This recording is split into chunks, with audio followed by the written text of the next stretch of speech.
ምንትዋብ ታሪካዊ ልቦለድ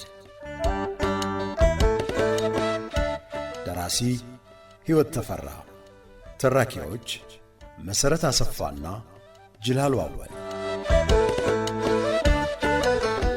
ምንትዋብ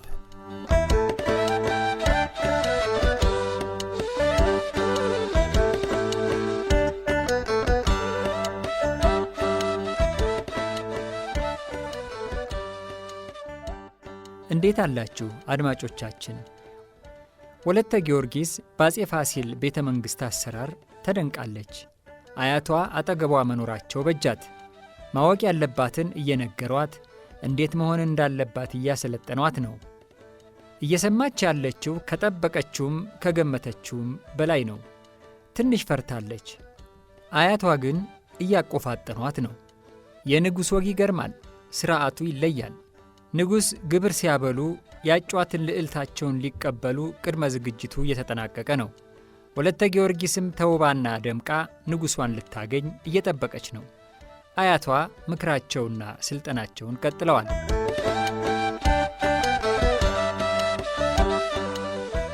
ምንትዋብ ክፍል 10 ትረካ እነሆ።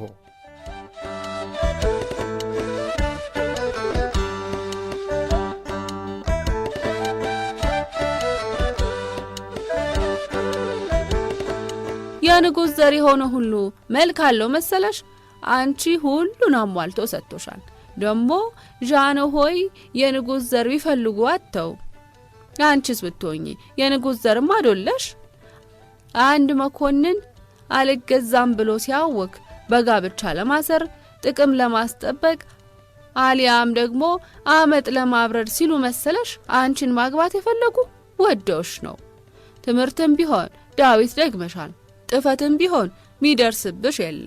የጎንደር ወይዛዝርት እኩሌታዎቹስ እንኳ ዳዊት አልደገሙ። ይቅር ካንቺ ሊስተካከሉ ሐራ እንዲያው ምንሽም አይደርሱ። የሚታይ ልጅ ስለሆንኩ ነው እንደሱ ምትዩ። ግን አንድ ጥያቄ ልጠይቅሽ። ጃኖ ሆይ ከዚህ በፊት አላገቡም ነበር እንዴ? አግብተው ነበር እንጂ።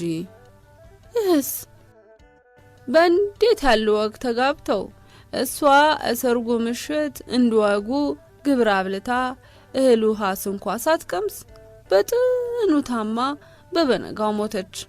አምደ ብርሃን ስላሴን የተቀበረች ሀዛው እናታቸው አሉበት መርዝ ነው ይላሉ።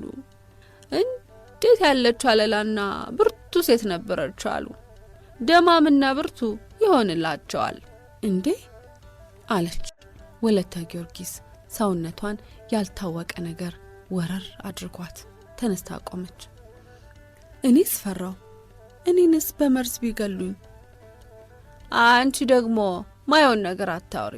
ይልቅስ ተቀመጭ። መርዝ አሉ እንጂ ማን አወቀ? ያልታወቀላት መምኖራት ቢሆንስ? ያንቺና የሷ እየብቻ እድል ነው። መኳንንቱና ወይዛዝርቱ በአንቺ ቢያጉረመርሙ ሐቋራ የመጣች በሚል ነው። ከቋራ በመጣ ምን ሞገድ አለው? በነገሩ ተገረመች።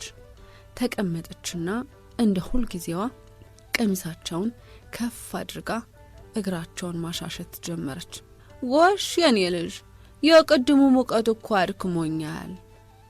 አንቺ ደግሞ ንቀታቸው ወደፊት ታየዋለሽ ሁሉንም። አሁን አንቺ ይሄን ማሰብ የለብሽም አሉ። መንገራቸው ቆጭቷቸው ዝም ብላ ቆየችና ጃኖ ሆይ መቼ ነው የነገሱት? አመት አለፋቸው። በልጅነታቸው ነበር እኮ ህወህን አምባ የወጡ። አንዴም ሁለቴ ነግሳለሁ ብለው አምልጠው ኋላ ተይዘው ታሰሩ። በንጉሥ ዮስጦስ ጊዜ ነው የሆነው። ወይኔ አምባይት ነው። እሳቸውስ ለምንድን ነው የሄዱ? አለች አገጯን በቀኝ እጇ ይዛ። የልጅ ነገር መቼ እሳቸው ሄዱ? ንጉሡ ሰደዋቸው እንጂ። ወጉ እንዲህ ነገስታት ውስጥ ይሞቱ ድረስ ሌሎች መሳፍንትም ሆነ የገዛ ልጆቻቸውን ህወህኒ አምባ አስሮ ማቆየት የተለመደ ነው። ለምን ነው የሚያስሯቸው? ግንባሯ ኩምትር አለ። ነገሩ ሁሉ ግራ አጋባት። እንንገስ ብለው ጦር እንዳያስነሱባቸው፣ ባላልጋ ነን ብለው አልጋ እንዳይነቀንቁ። አልጋማ ዙፋኑ ነው። ነገስታቱ የራሳቸው ልጆች በልጅነታቸው እውህን አይሰዱም። ጠላት እንዳይገርልባቸው ማንነታቸው ሳይታወቅ ከሚኖሩበት ራቅ ያለ ቦታ ከዘመድ ወይ ከወዳጅ ዘንድ ይሰዱና ትምህርት፣ ጥፈት፣ ንባብ፣ ዳዊት መድገም፣ ፈረስ ግልቢያ፣ ዋና፣ ቀስት ውርወራና አደን እንዲማሩ ያደርጋሉ። ልጆቹ እድሜያቸው ከፍ ሲል ይመለሱና ደግሞ የቤተ መንግስት ወግ ይማራሉ። ነገስታቱ በሕይወት እያሉ እንደዚህ ነው አልጋ ወራሾቻቸውን የሚያዘጋጁ። የሞቱ ነገስታት ዝርያዎች ግን እውህን ይላኩና ብዙዎቹ እዛው ስር እንዳሉ ሌላ ነገር ሳያዩ አርጅተው ይሞታሉ። መስማት ከፈለገች ብለው ነገሩ እንዴት መስልሽ ሲሉ ቀጠሉ። ከንጉሥ የተወለደ ሁሉ አልጋውን መውረስ ይችላል። ዛዲያ ለዛች ለአልጋ ሲሉ ስለምንም አይጨነቁ። ግና እነሱ ጦር ባነሱ ቁጥር ድሃውን ያስፈጃሉ። እነሱን የሚደግፉ መኳንንት ወታደሮቻቸውን ያሰማራሉ። የአንድ መኮንን ገባር እኮ ሲያስፈልግ ወታደር ይሆንም ያገለግላል። ዛዲያ እነዚህ ንግስ ይገባናል ሚሉ ጦር ያነሱ ጊዜ እንዲያውልሻለው አገር ያምሳሉ። በተለይማ ጎንደር ሁሌም እንደታወከችና እንደተዘረፈች ናት። ህዝቡ ዘላለም ስጋት ላይ እንደወደቀ ወግ ነበር እኮ። ዛዲያ ብቻ ሚያከብረው ጥቂት ሆነና ነው እንጂ ፍትሐ ነገስቱ ሚለውማ ንጉሱ ሲሞት ከልጆቹ መሃል ትልቁ ወንድ ልጅ ወይም ንጉሱ ራሱ የመረጠውና መኳንንቱ የጦር ኃላፊዎቹና ካህናቱ የመረጡት ነው ሚነክስ። አልጋውን ለመጠበቅ አንዱ ባሻው ጊዜ ተነስቶ ልንገስ እንዳይል ሀገር እንዳይታወቅ ሲባል ደግሞ ሌሎቹ የነገስታት ዘሮች እንደነገርኩሽ እውህን ያምባ ይላካሉ። ቅጡ እንዲያ ነው እንግዲህ። ይህማ መሆን የለበትም አለች። ምኑ? እውህን ያምባ አስሮ ማቆየቱ።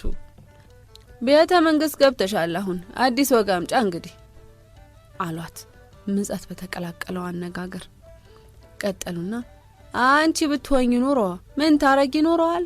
እስቲ በይ ንገሪኝ አሏት። እኔማ እዚያ ማን አድርሶኝ ብቻ መላ ፈልግ ነበር።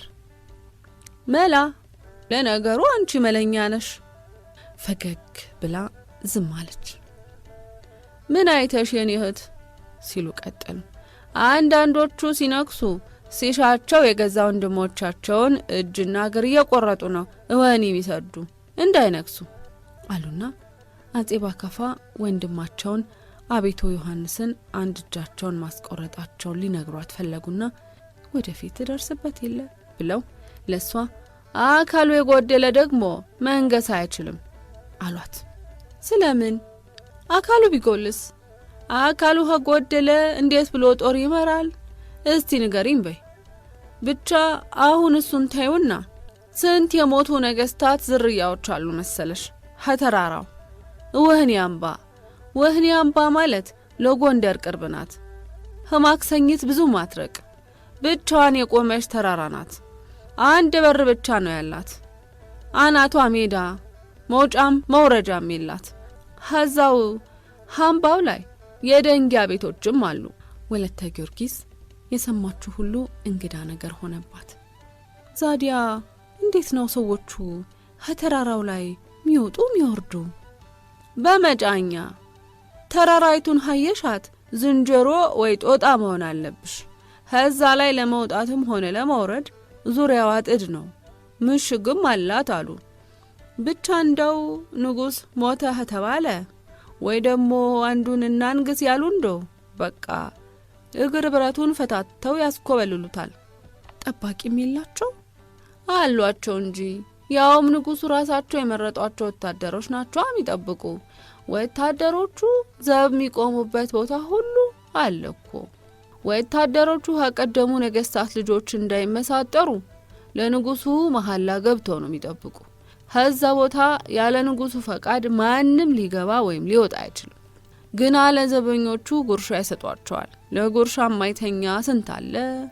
የሰው ልጅ እኮ ተላላ ነው፣ በቀላሉ ይደልላል። ዛዲያ ለእንግዲህ ያለው ክደት ቅጣቱ ሞት ነው። እንንገስ ባዮቹም አንድ የተራራይቱ ወረዱ። ጭፍራ አስከትለው ጫካ ይገባሉ። ከዚያ ነፍጥ ይዘው ገስግሰው ይመጣሉ። እልቂት ነው አልሁሽ። ከዚያ ወዲያ አንዲያችን አልጋ ከመዳፋቸው ሐረግ ወዲያ ደግሞ ሹምሽር ያረጋሉ። ከባላገሩ ርስት እህላሙን መሬት እየመረጡ ለሚፈልጉት በጉልት ይሰጣሉ።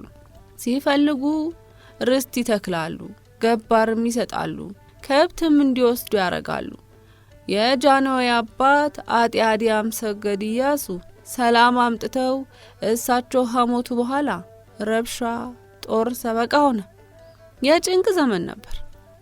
የወሊያና ስመ መንግስታቸው አዲያም ሰገድ የሆነው ቀዳማዊ ኢያሱ ከሞቱ በኋላ የነገሱ ነገስታት ተክለ ሃይማኖት፣ ቴዎፍሎስ፣ ዮስጦስና ሳልሳዊ ዳዊት እያንዳንዳቸው ለአጭር ጊዜ እየገዙ ሀገሪቱ ሰላማታ ስትታመስ በሃይማኖት ክርክርና ንትርክ ስትብረከረክ ብሎም በልቂት ስትንጠራወዝ እንደነበረች በዝርዝር ሊነግሯት ፈልገው ፊቷ ላይ በግልጽ የሚታየውን የመሸበር ስሜት አስተውለው ዝም አሉ።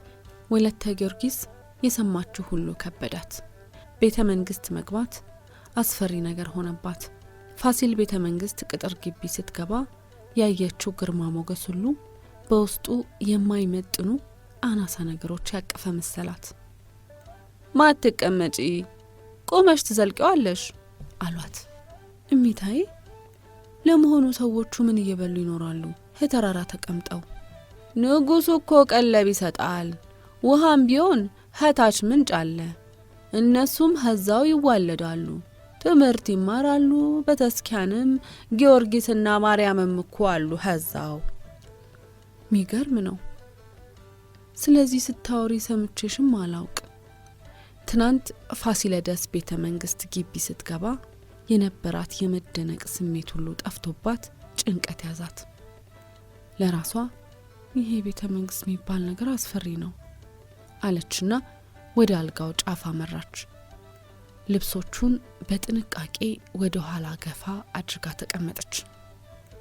ጌጦቹን አልጋው ላይ አኖሪያቸው ብለው በቀኝ እጃቸው አልጋውን መታ አደረጉት። ልብሶቹን ደግሞ መንጠቆቹ ላይ ሰቃያቸው አሏት። ግድግዳ ላይ የተተከሉትን ከቀንድ የተሰሩ የልብስ መስቀያዎች በእጃቸው እየጠቆሟት ጌጦቹን አልጋው ላይ ትታ ሄዳ ልብሶቹን አንድ በአንድ ሰቀለቻቸውና ጫማዎቹን መሬት ላይ አስቀምጣ ተመልሳ አልጋው ጫፍ ላይ ተቀመጠች። ምን እያልሽ ነበር?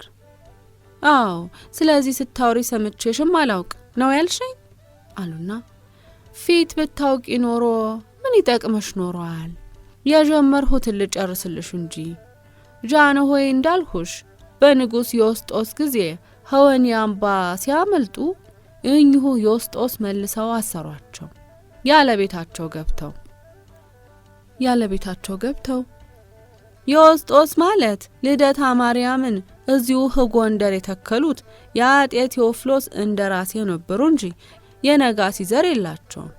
ኋላ ጃንሆይ ደግሞ ሲነክሱ ወህኒ አምባ ያሉ የነጋሲ ዝርያዎች ሁሉ የገዛ ወንድሞቻቸው ሳይቀሩ ተንጫጩ።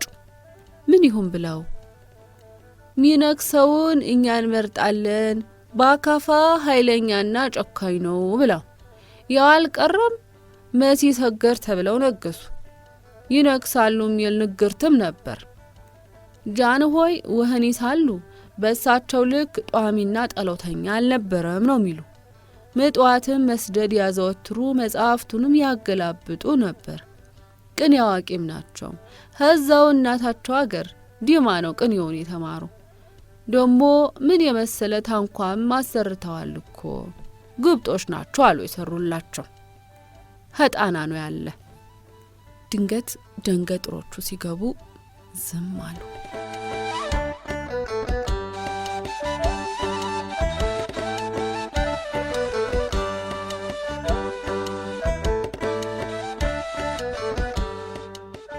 ሴቶቹ ወለተ ጊዮርጊስን አልብሰው አስጊጠውና እላይዋ ላይ ሽቶ አርከፍክፈው ግብር መታደሚያ ሰዓት ሲደርስ እንደሚመለሱና ግብር እንደ ንጉሠ ነገሥቱ ፍላጎትና እንደ ሁኔታው የተለያየ አዳራሽ ውስጥ እንደሚደረግና ለዛሬ ግን ባለ 2 ደርቡ ወርቅ ሰቀላ ምድር ቤት አዳራሽ ውስጥ እንደሚሆን ነግረዋቸው ወጡ።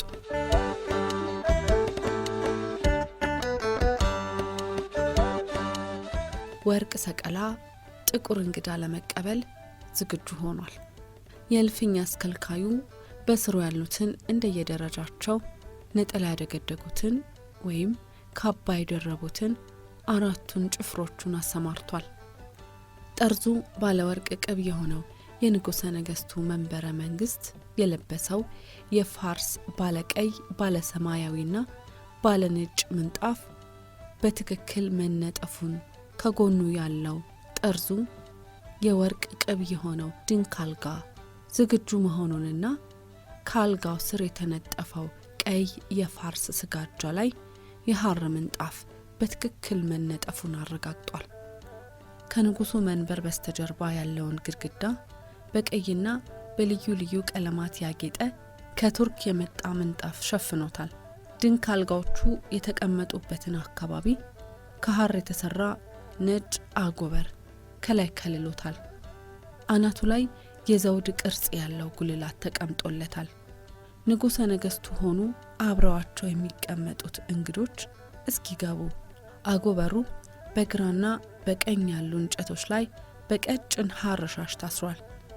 ሲያስፈልግ የሚጋርዱትና የሚገልጡት 2 የቤተ መንግስት ባለሟሎች አደግድገው ግራና ቀኙን ቆመዋል። በአዳራሹ ግራና ቀኝ ያሉ መስኮቶች የሐር መጋረጃ ተጋርዶባቸዋል።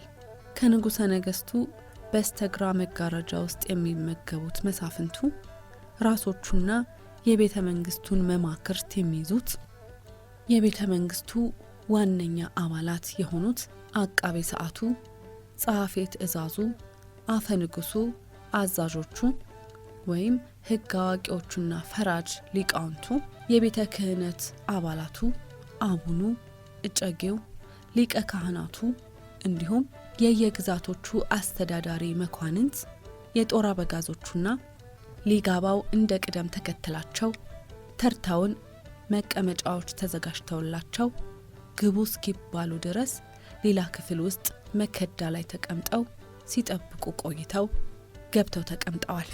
እግራቸው ስር እንደየማዕረጋቸው ብርሌዎችና ዋንጫዎች ተደርድረውላቸዋል።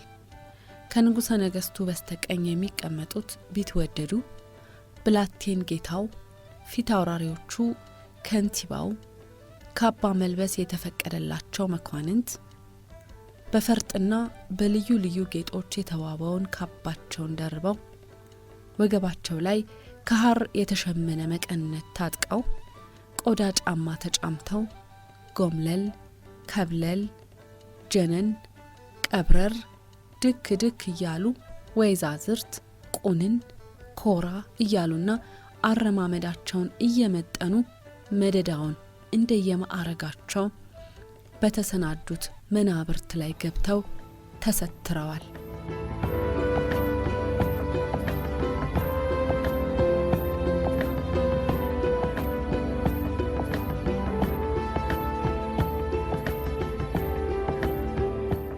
እመቤት ዮልያና የልጅ ልጃቸው ማወቅ ያለባትን ሁሉ እያሳወቋት ነው። ወለተ ጊዮርጊስ ብዙ ነገር አወቀች። ንግሥት ምን እንደሚጠብቃትም። ቀጣዩን ትረካ ከክፍል 11 እንጠብቅ። አድማጮቻችን አብረን ስለቆየን እናመሰግናለን።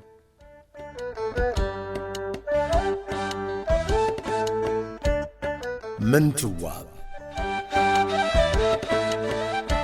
ታሪካዊ ልቦለድ